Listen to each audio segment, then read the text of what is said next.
Vă salut, prieteni! În alt filmuleț vă prezentam cum am făcut eu bateriile ăștia de Makita pentru filetanta din stânga luată din târg la un preț destul de bun. Așa că am zis să cumpăr și foarfeca asta electrică. Este una dintre cele mai vândute pe AliExpress din China. Este cu motor brushless generație 9.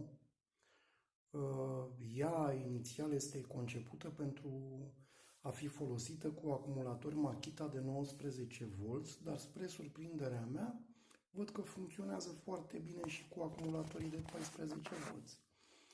Așa că acum o să am o grămadă de acumulatori. Am cumpărat niște carcase, tot din China. Va avea o baterie făcută de mine de 9 amperi. La 9 amperi, probabil voi lucra cu ea toată ziua. Este foarte, foarte fiabilă. Îmi place la nebunie. E incredibil că totuși funcționează și cu acumulatorul de 14V. Taie până la 3 cm, dar eu am zis să nu o forțez și probabil voi tăia până la un 2,5 cm.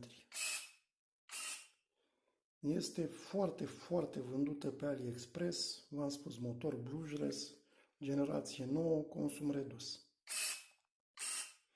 Așa că o să am mai multe scule cu același tip de acumulator de Makita.